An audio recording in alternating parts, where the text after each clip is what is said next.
Welcome to the Relationship Cycle with Jorge and Nelsa, where we discuss dating and other significant relationships.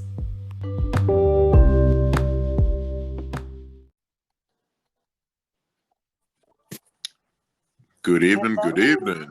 Hello. Welcome back to the Relationship Cycle with Jorge and Nelsa. And Poppy, tonight we have got a red hot topic. Oof, yeah, this was a heavy one. Look, and I thought about it and I was like, in a season and a half now, we have never covered this. I was like, how is that possible?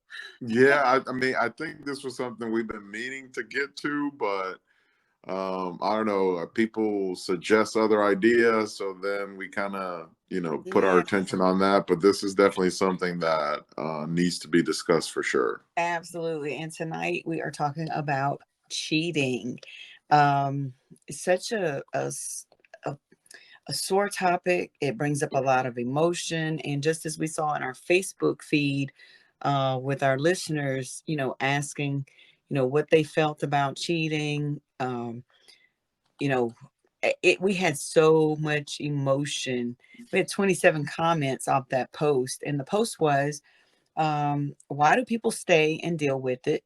And can a relationship be salvaged and work even with that transgression? So I did some research on the top 10 reasons why people cheat in the first place. And I thought, what's even the motivation behind somebody throwing that sort of a fireball? I mean, really, it's a really destructive thing to happen in a relationship. Why would people even go to those lengths?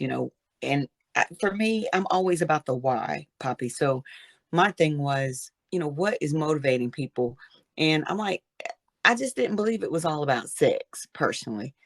And it isn't, according to research. So one of the main things was lack of self-worth. That was on the list. And I thought, wow, how many people are out there who just don't feel worthy of the relationship that they're in? And so they go out and make a bad decision because they're self-sabotaging. Wow. One of the other reasons was the cheater had cheating parents. And so it was a common mindset. It was normal in their home to see parents cheating.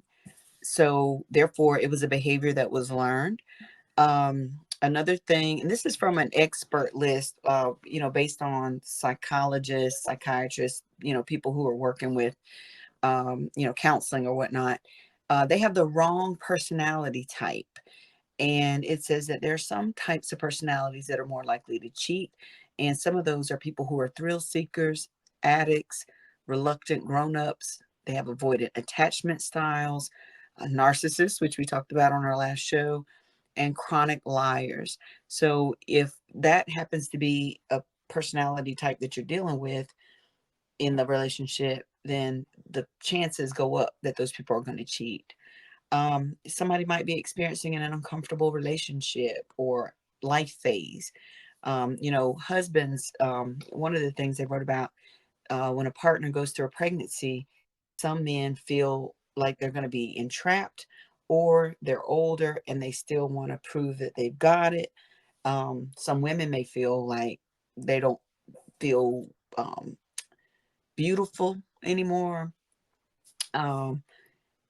The other one says they want the thrill and excitement from it. The cheater may feel like homes become boring, predictable, mundane. They want something fresh and new. But the thing about that one, and I really wanted to go in because some of our listeners talked about this too. It's like there's some escapism going on. You don't want to keep dealing with the kids. You're fighting over bills. Stress is high at home.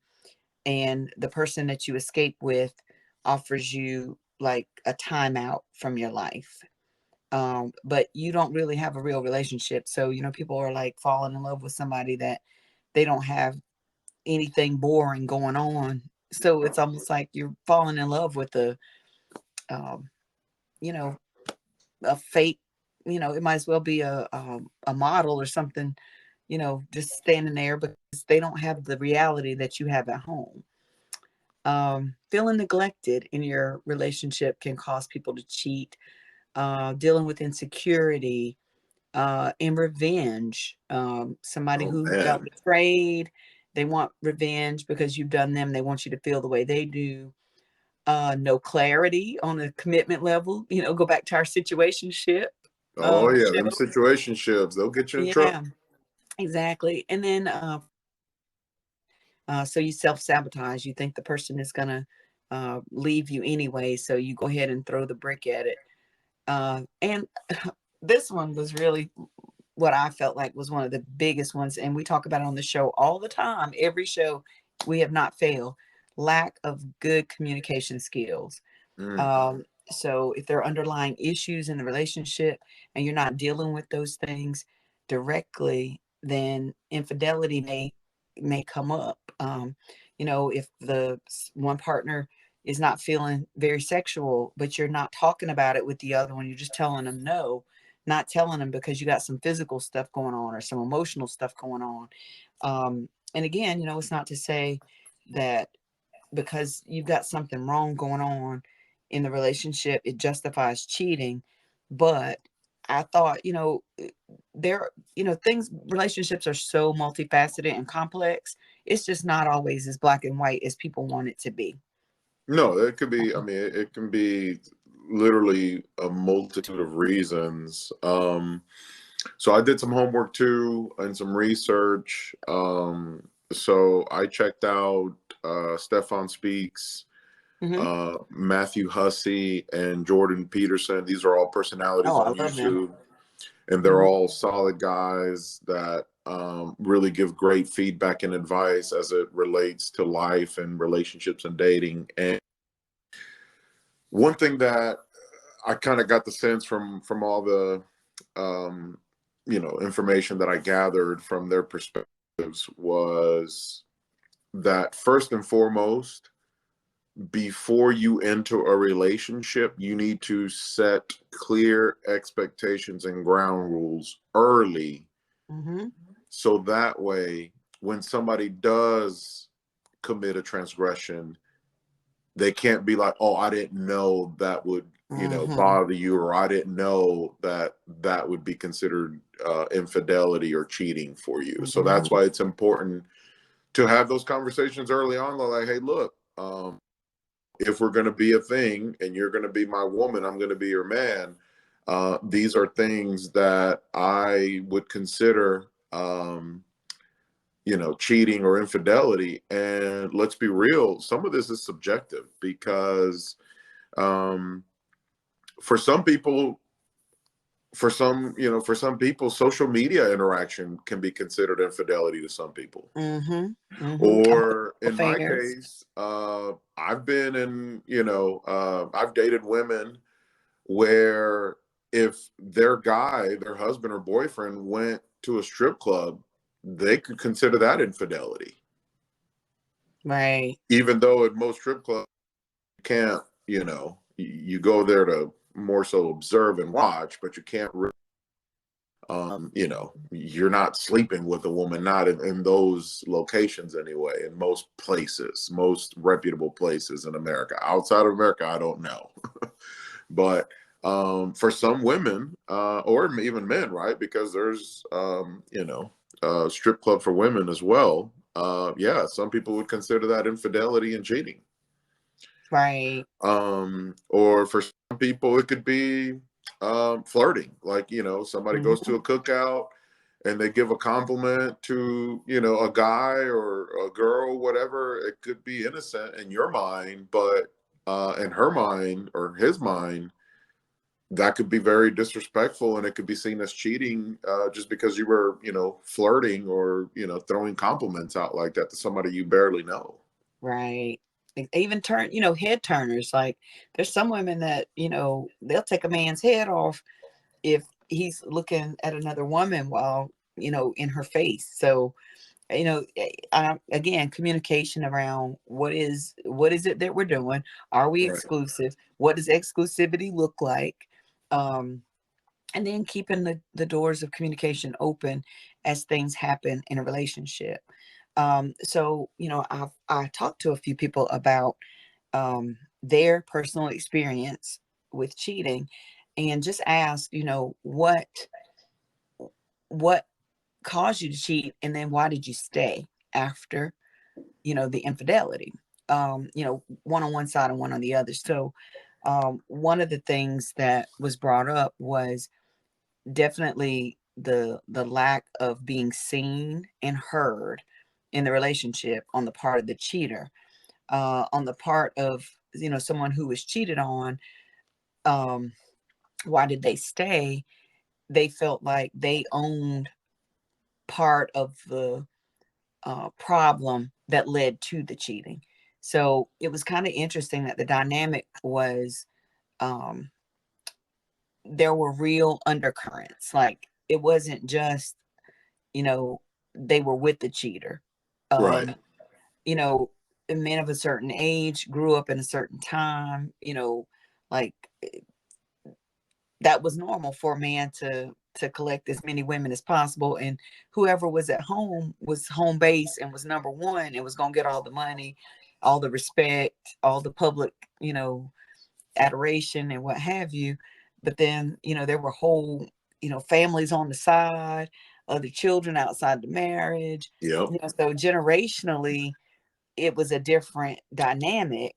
It was a thing of honor for a man to have as many women as he wanted, to the tribe with other men. But now you're looking at, you know, circumstances like poly. Like, why would you cheat when you could have a discussion around, multiple partners, ethical non-monogamy?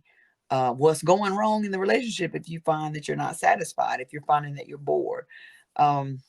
So it was kind of neat to kind of dig into what what was happening. In a previous relationship, I had an emotional affair, and it was not physical, but I felt like I was being fed the emotional support that Right. I didn't get from my, partner at the time. And it was disappointing to me because I felt like I was better than that, but I was in such an emotional low place that I felt like I didn't know what else to do. After, asking, can we talk? Can we fix things? Can we attention to this? This is how I'm feeling about this. But if you don't feel like you get that need met, I know for me, it was okay. It didn't just happen like, I was looking for it. It became, we became friends. We started talking about, things that were going wrong. We started Right. talking about, you know, glad to talk to you again. Thanks for listening.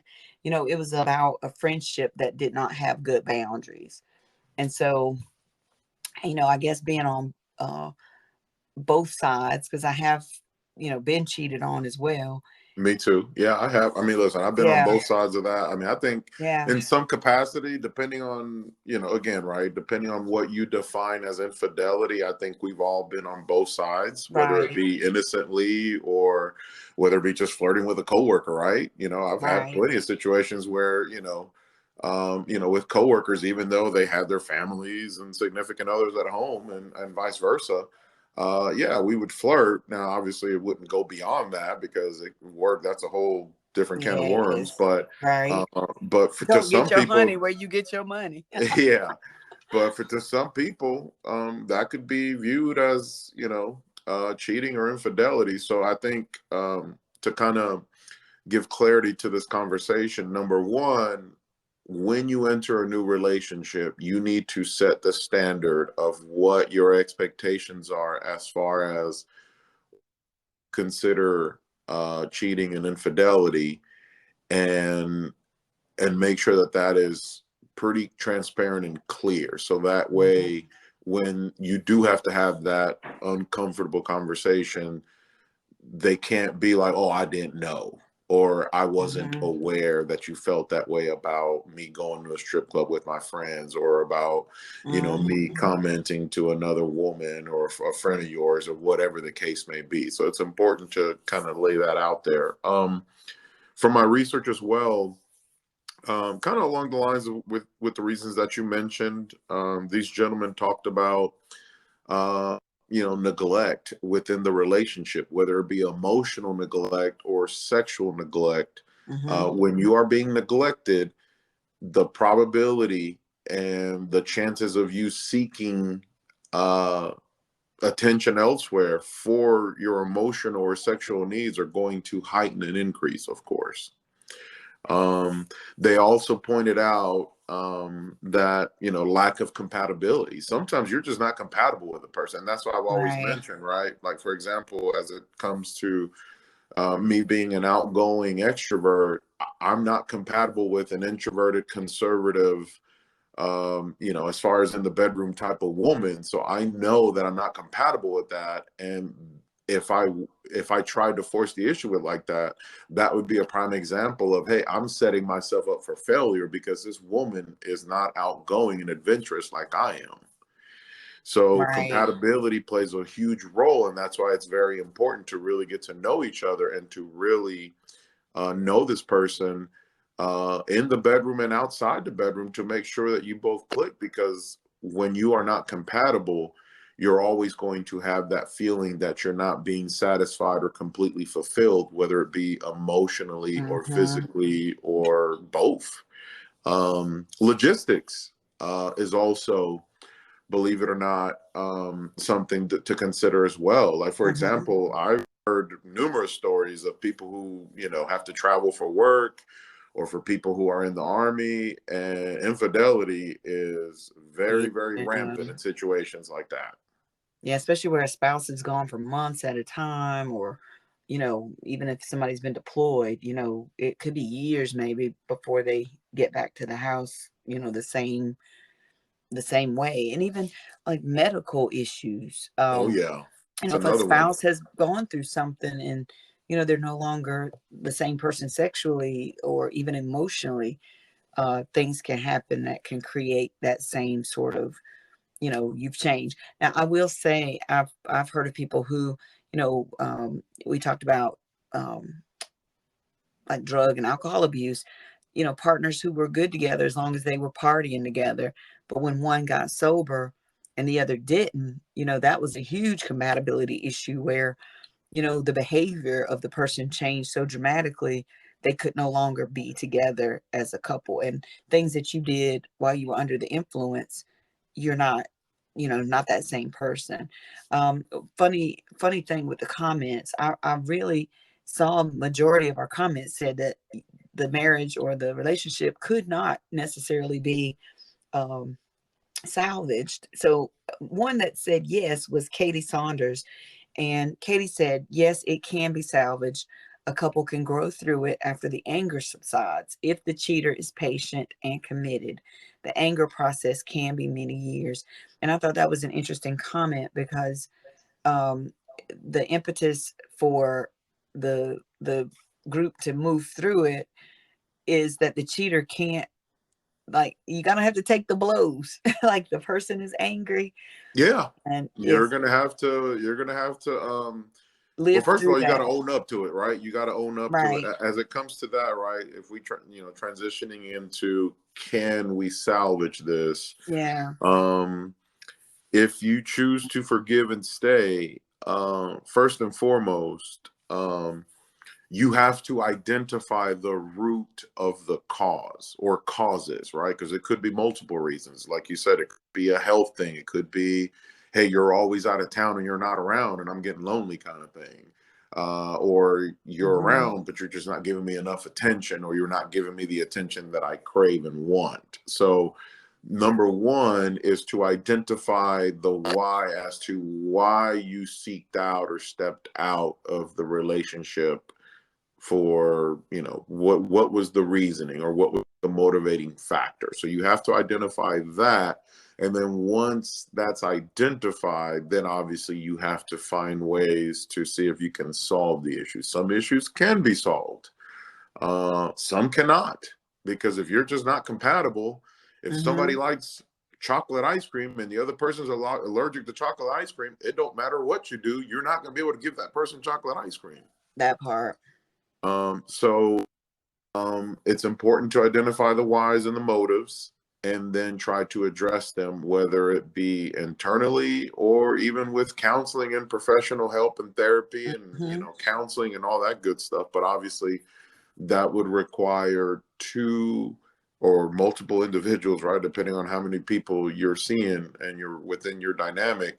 Um, it would require all individuals being on board with that. And oftentimes, as it relates to that, one person is about it, but then one or another person may not be completely committed. Then at that point, you're You're done already, anyway. Yeah. yeah, at that point, somebody's already checking out. Then it Yeah. has to be two people who are still like, hey, I can forgive you, but you're going to have to, you're going to have to basically start from the bottom up again. Yeah. Rebuilding trust. Yeah. I remember also they pointed out, they said you have to make you have to make that person a priority again. Because obviously, when you're unhappy or you're, creeping or cheating, clearly that person's not high on your priority list, or you've made somebody else a priority. So you have to focus your attention on this individual, your partner, and make them feel that, hey, you are a priority and I want to fight for this. I don't want to walk away from you. Right. And you have to be genuinely remorseful. So you got to own your shit basically, and you got to That be, part. hey, I fucked up, or you know what, it could just be an honest mistake. I've heard this too, where people, either drink too much or, under the influence of something, and they accidentally kiss somebody, and we all know that drugs and alcohol will absolutely cloud anybody's judgment, and they will make you do some Mm-hmm. things that you had no business doing. Right. But that's why, as a man, that's why I'm always leery about women with a whole bunch of friends that hang out and party with a bunch of male friends, because I know how men operate. Listen, men, we have the propensity to be able to have intimacy without zero emotional connection. Right. So men can literally sex with someone that they literally just met 5 minutes ago, or even somebody that they've known a lifetime, and they can just see it as just sex. So when alcohol and drugs are involved, that's why a man is always leery of male friends.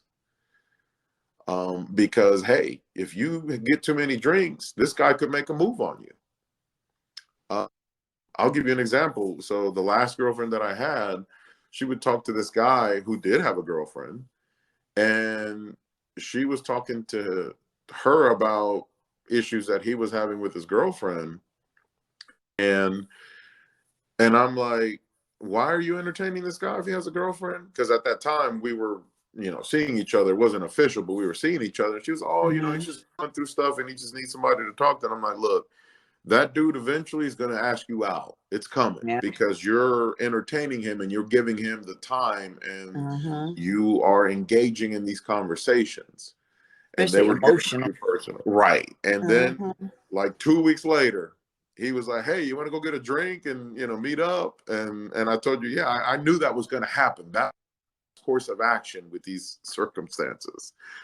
And I get it that she was just trying to, be a friend or help him out through this time. But he was like, hey, she's emotionally, listening to me and helping me out with this situation, but I also do want to meet her and see what's up.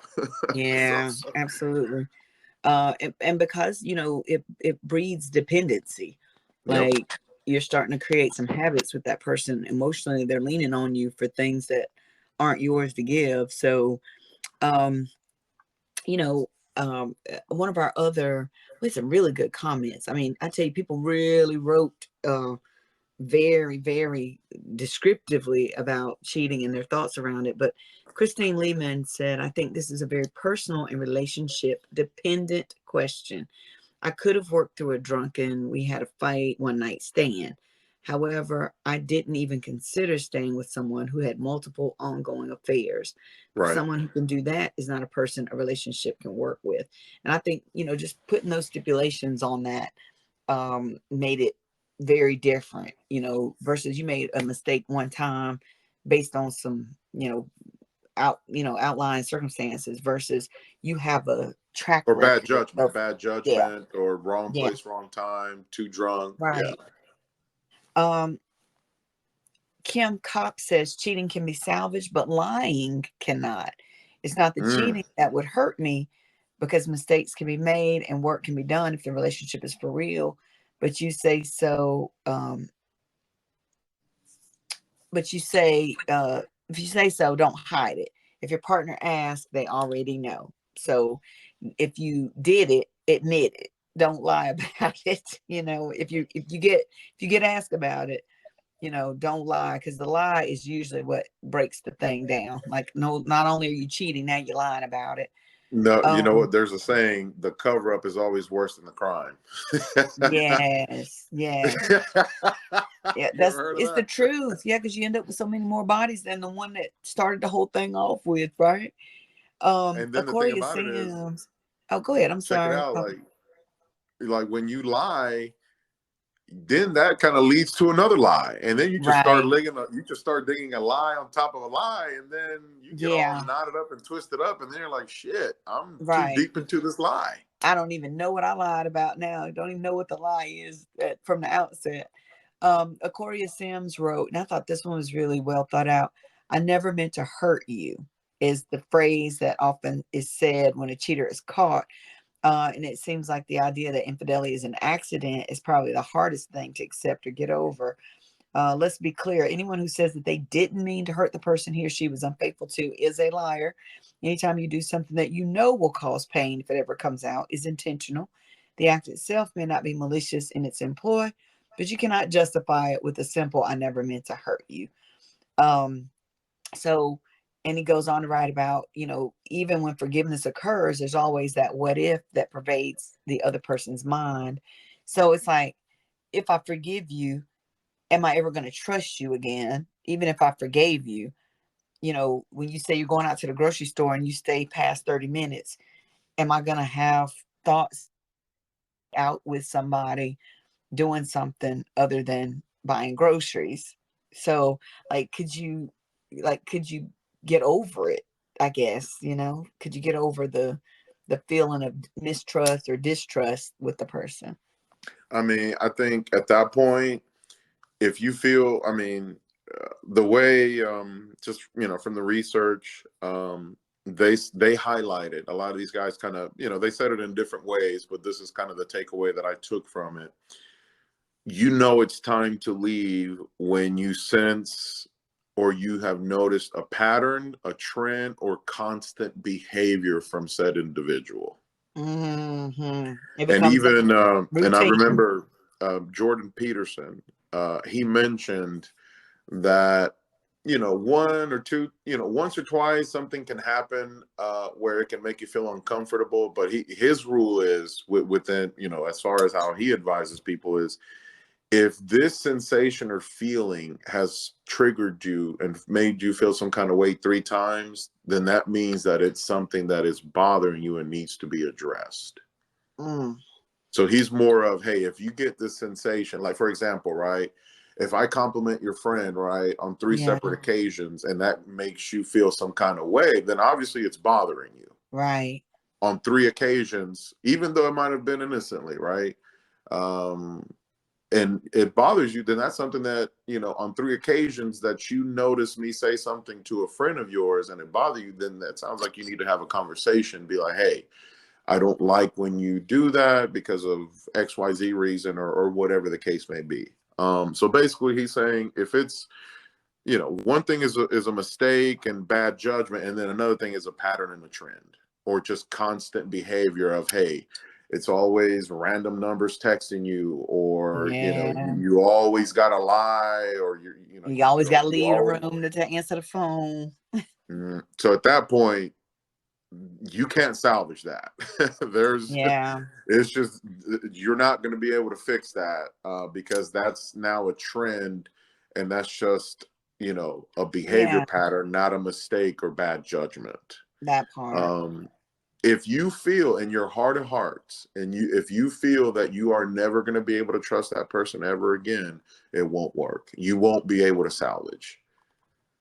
Now, I'm not saying, you cheat on somebody today and then tomorrow, like, all right, I trust you again. I mean, obviously it's going to take time to regain that trust. But if in your heart of hearts, you feel that no matter what he or she does, I won't be able to trust them ever again, then it's not going to work.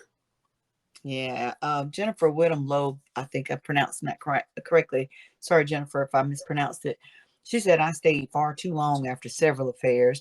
My reasons for trying were: one, he had broken me down to an unrecognizable version of who I used to be because of his own insecurities.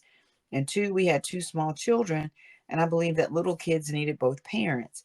Is it salvageable? I don't believe a sane or healed person would try to salvage a relationship after that type of disrespect. I don't think you can heal in the same environment that made you ill. It's best to go through the pain of leaving, because the pain of staying will only prolong the illness and pain, that changes our outlook and disposition, especially when it lasts too long. I thought that was just Mm, a really deep point, because so many people do base it around having children as the impetus. And I don't think anything external can be put on the table when it comes to salvaging a relationship. Not the things you own, the children you have, the friends and family that you're attached to. Like, if both of you are not bought out and sold out to one another and making it work and changing things, then it's not going to happen because of external factors. Like, it's going to lead to resentment. You're going to be in there, just stuck and unhappy. The kids are going to grow up seeing two people who don't really love and respect one another, going through the motions. Like, I just think there are just so many other factors that um, people think should be a reason to stay together, other than, is your heart and soul and mind still apart with this person? Like, do you feel like there's still more that y'all can do to heal and stay together? And people quote marriage vows and all that, and I always say, you know, till death do us part. It's not only the physical death, but sometimes there's the emotional death of the relationship that occurs. yeah. We've done all we can do. It's time to get off the train, because we're growing in two different ways, and we just can't keep going down the track and not living like this. If this is the way we're going to do it.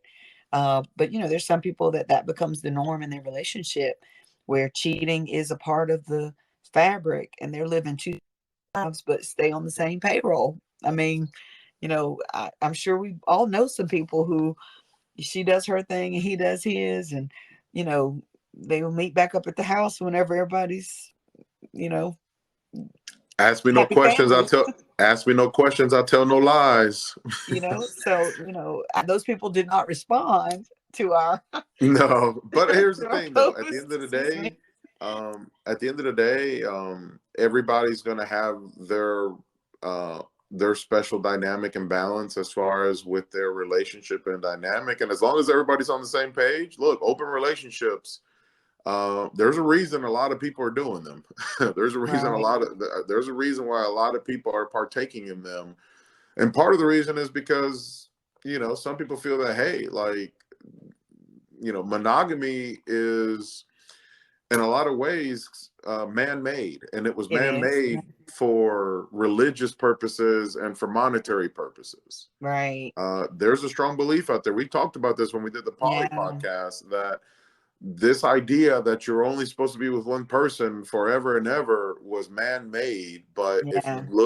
if you peel this onion down to its core of biology, men are programmed to spread their seed. Now, Right. I'm not justifying cheating. Please don't get it twisted. I'm not justifying. I'm just telling you the science behind it. That men are programmed to spread their seed from a biological standpoint. So obviously, men tend to be a lot weaker when it comes to the physical aspect of things as it relates to that. But at the same time, right? if you know as a person, right, that you have a tough time being monogamous, then you either need to find yourself a person who's going to be Mhm. okay with an open marriage or an open relationship, or don't get married. Right. Really make some boundaries with yourself. Make some agreements with yourself about at least being honest. The whole ethical non-monogamy movement is around honest communication about your preferences. So, there are people out there. There's an audience for that now, as opposed to being someone who, is just trying to I don't know, maybe even lie in the excitement of getting over on somebody and feeling like you were able to dupe somebody or make somebody look stupid. There are, I guess, maybe people out there who are doing it for those reasons, but um either way, again, it all boils down to good communication, the way we say on the show all the time. And whether you stay or you go, um that boils down to good communication with both partners, because everybody needs to have the buy-in to make it work. But this has been Red Hot. Check out our Facebook page to see a lot of the other comments. I didn't go through all of them, but there's so many good Oh, ones. there were several. There were Um, absolutely several. yeah, get a part of that conversation. Get on our YouTube page, The Relationship Cycle, and check us out there, as well as our webpage, therelationshipcycle.com. We've got so many ways to get in touch with us now, and let us know what topics you want to talk about. And don't forget, we're still looking for people who are interested in being a guest host with us on the podcast. So if that's you, please just write into us at Jorge and Nelsa, JorgeandNelsa at gmail.com. We would love to have a guest on with us, and we can get you in remotely. So with technology today, we can all be in 3 different locations and still have one great show. But until next time, Poppy. Absolutely wonderful conversation. And just to recap, remember, people, set your standards, set your expectations and boundaries early, because this is a very important thing for everybody. And obviously it can impact. And listen, I've been on both sides of that equation, and it's a disgusting feeling. So it's important to bring that up early, so that way you don't get, blindsided. And that way that person knows that, hey, if you cross this line, these are going to be the consequences for your actions. Yeah, absolutely.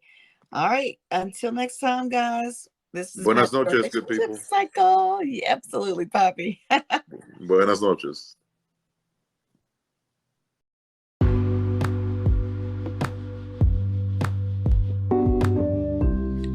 Thanks for joining us today on the Relationship Cycle with Jorge and Nelsa. Do you have show ideas? Email us at jorgeandnelsa@gmail.com. Follow us on Spotify or anchor.fm for more great shows.